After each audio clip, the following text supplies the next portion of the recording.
Hey, what's going on, guys? Berserk 381 is finally out, and we're here to talk about it. Now, before we actually do that, I just want to say beforehand that I'm trying to build my Instagram account with showing off these wonderful Berserk TCG cards. As you can see, there's this nice one of Zod, Griffith, Guts with the Beast of Darkness. I got a plethora of cards on there. The series came out between 2003 to 2005 by Konami. The cards look absolutely wonderful and are beautiful, so if you could follow that Instagram account, I would really appreciate that. But with that said, let's actually talk about the chapter itself. Alright, so I don't know if it's really a cover page. I mean, it's just a panel from the last chapter, but it's showing Guts in like this blue hue. It's got a recap of the chapter itself, and we see Roxas dead on the ground. Now, the chapter actually starts off with Farnese. You know, it looks like she's done casting her spell, the 4 cardinal points. And yeah, everyone is pretty happy about this. I mean, she kind of saved the day for everyone. With Shirka being in her little trance-like state looking for Farnese, you know, or looking for Casca off in Falconia, Farnese really needed to do the heavy lifting, and that's exactly what she did here. But, you know, things aren't quite over yet. I mean, this was only Roxas that attacked them. They still have an entire demon army that could go after the Kushan Empire, so they're kind of in dire straits right now. I mean, we see the brutality on the streets, and we see the leader of the Kurlatai, you know, he's got beads of sweat on his face, so, you know, he's definitely nervous about this. Or it could just be the fact that, you know, he's just kind of a fatty, and he's, you know, not used to walking around all the time. Who knows? Now, the various members of the Kushan Empire realized that if the entire Falcon of Light army came, that they would absolutely be massacred. They would be screwed. And in this moment, Salat's realizing that this whole situation is turning into a disaster. I mean, they basically regressed into cravens, into low-level beast, and are basically acting like the old, like Ganishka is back in control again. So this is a very bad state of affairs that they're in right now. Now, like last episode, Roderick has risen up Farnese again.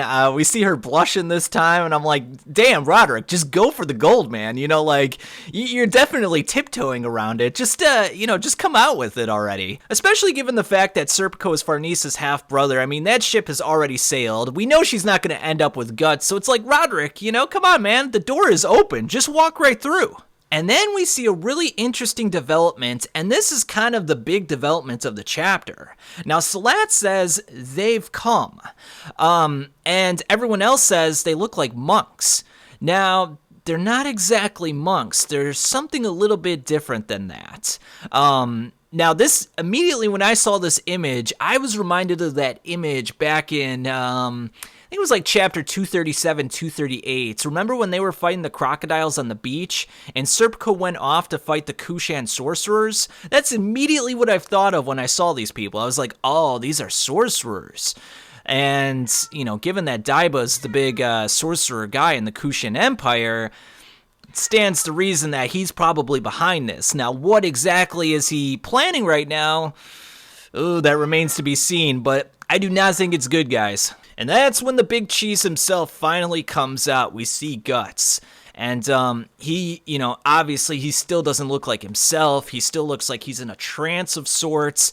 You know, he's just, even his body doesn't look as muscular as before. I don't know if anyone else noticed this, but like, he's still muscular, he's still cut up, but he doesn't look like he's big, beefy Guts, you know, like, he's looked a lot more muscular than this in the past, so I'm just, like, wondering what's going on here. Has he been fasting? Has he not been eating the last couple of days or weeks? Like, what's going on here? And Serpico realizes it immediately, the thing I realized in the previous page. These are not monks, these are sorcerers.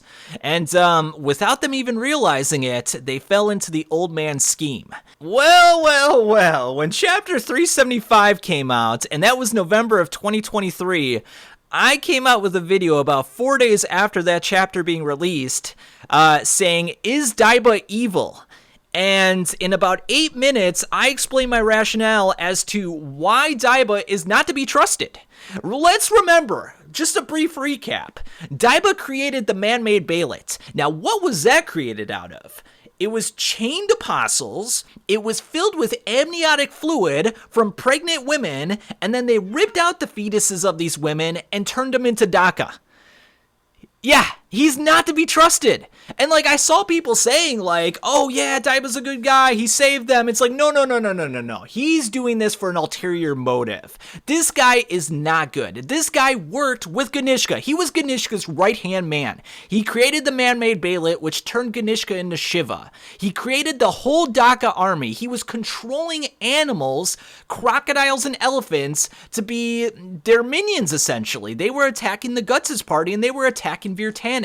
This guy is not good. This guy's basically Adolf Hitler of the Berserk universe. Like, no, you do not trust this guy. And whatever he has planned for Guts, not to be trusted, guys. No. This needs to stop. Like, Farnese, Serpico, Roderick, they need to stop this, like, ASAP. And the fact that he's basically running the show at this point is, it's not good, guys. This is not going to end well. Now, Roderick wants to intervene, but Salat is saying that they're Brahmin, and not even royalty can approach them. Even Salat seems to have fallen into Daiba's schemes in a way, but I guess, look, I mean, there's a certain code of conduct, and, like, if you can't touch these people, you can't touch these people, but it seems like Daiba is using the situation to his advantage. Then Farnese does something really interesting. She does something that I don't think she's ever done up until this point. She did that little communication link, the little spiritual link to Guts. She talked to Guts. Now Shirka has done this numerous times. She's done this when she's talking to Guts and relaying plans to the rest of the party. She's done this when she goes inside the Berserker armor and sort of controls Guts' rage. So the fact that Farnese has figured this out all on her own is a really good sign, because with Shirka busy trying to save Casca, maybe Farnese is the one that's going to save Guts. And this is actually really interesting because I remember reading an interview with Kentaro Miura, and originally Farnese was supposed to play the role of Shirka. She was supposed to be Shirka in a way. She was going to be a magician, and she was going to be the one that saved Guts. But eventually he added Shirka, and they kind of had this dual role. So maybe Shirka's kind of sliding into that role of saving Guts, whereas Shirka's being, used for more the Casca saving. So that's kind of interesting. Now, Isidro doesn't want to take this lying down. He's like, what the heck are you doing to my man Guts here? Like, this cannot stand. And the leader of the Kurlatai is just like, hey, who's this freaking brat? Throw him out. Now, Daiba explains to the leader of the Kurlatai that although they just went through this calamity, he wants to lead a rites for all the mourning and departed. And this has got me wondering, because this guy has manipulated countless spirits to do his bidding. So what exactly is he planning here? You know how Guts or Griffith has that ability where he can take the souls of the departed and he can sort of manipulate them in a way. He allows them to see their family members before they go to the great beyond. Is Daiba thinking about doing something similar, but maybe for a different purpose? Maybe for the purposes of making Guts or the Beast of Darkness stronger in a way, performing some kind of Beylit ritual. I mean, we know he created a man-made Beylit, so I wouldn't put it beyond him. The guy is definitely devious, and there's something deeper to this whole situation that he's not revealing. He wants to use Guts for his own purposes. He wants to use Guts to take down the Hawk of Lights. He hasn't forgotten that Griffith took him and Ganishka down, and he wants a little bit of payback. That's what I'm reckoning, at least. Now, he mentions to the leader that Guts is not a monk. He's a criminal. He's a criminal burdened by karma. That karma being that he's got the brand of sacrifice on his neck. And that's the reason why all the demons came here in the first place. That's the reason why the trolls and Roxas came here. They were drawn to the brand of sacrifice. And he even says, this man you see, he invites evil and catastrophe. He's the one who turned our city into a sea of blood. He brought hell here. And everyone starts to panic. And goddamn, look at Guts' face. He's just like, oh man, like it hurts so bad to see Guts like this. He still looks like he's out of it. It's like, man, he is not himself, guys. Like, I know it's going to take time for him to, like, resume the Black Swordsman status, but, like, man, it just hurts the soul seeing him like this. Now, he tells the leader of the Kurlatai, like, hey, lopping off his head and getting rid of this chaos, be pretty easy. I could take care of it if you want to. And yeah, they're all like, yeah, do it, man. Just get rid of him. And, you know, he's like, as you command. But obviously, he's not going to lop off Guts' head. He's going to use Guts for his own purposes. And how that exactly plays out, we don't know. Is he going to try to turn Guts into a demon like he did with Ganishka? That's definitely a possibility. Is he going to try to separate Guts from the Beast of Darkness and try to use the Beast of Darkness for his own devices? That's a possibility. Does he got something new up his sleeve? We don't know at the moment. Now, while this is all going on, Salat thinks to himself, the brand, a cursed mark, mother of disaster and bringer of devils. If that's true, Guts is no longer a worthwhile asset to us. Now, it's kind of interesting because Salat seems to have some knowledge of the brand of sacrifice. To what extent, we're not exactly sure, but he knows that, you know, Ganishka was leading a demon army. He knows about Roxas and how he was transformed. He knows that, you know, Griffith is not all he's, you know, not this benevolent being that everyone believes him to be. So he has some knowledge, but again, we don't know what extent that is. And then he thinks of the man-made Bailet, the thing I've been talking about this entire chapter, the thing I was thinking about at the very beginning of this chapter.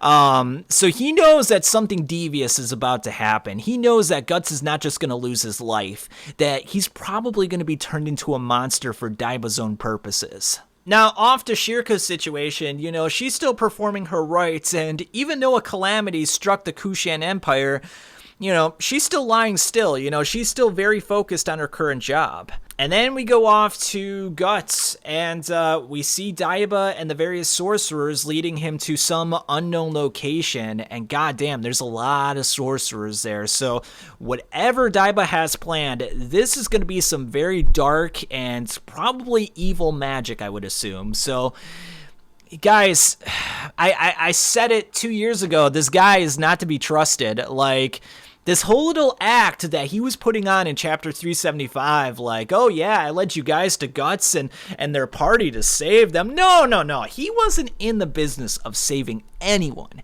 He was in the business of getting Guts for his own purposes. So Daiba, again, not to be trusted, and unless Serpico, Farnese, and Roderick can do anything to save him, this could get very ugly very fast. Now, again, there could be another possibility.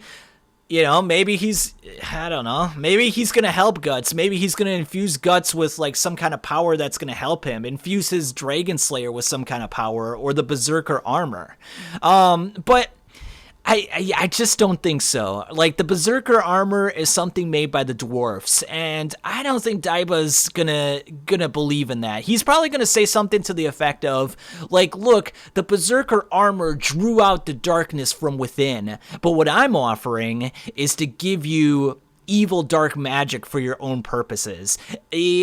A ridiculous amount of evil dark magic that you could just do whatever you want with. You know, I was talking about with the Berserker armor that it pulls out the barites within the person itself and allows them to transcend their physical capabilities. But if he were to get a innumerable amount of barites, a level of barites that levels that of an apostle or someone of the God Hand, he could become this being that is almost unstoppable. So it's crazy, guys. I mean, this is the tension is definitely ramping up. I mean, not a lot happened in this chapter, but I feel like the speculation is going to drive a lot of people, you know, is going to drive a lot of conversation. So it's really exciting stuff. Now, again, the next chapter, 382, is coming out in 2 weeks. So I'm going to see you guys in 2 weeks for the next chapter. And again, if you could subscribe to my Instagram account, I got plenty of pictures of wonderful Berserk cards. I mean, these things are just absolutely fantastic. But yeah, until next time, guys, thanks for watching, and I'll see you again.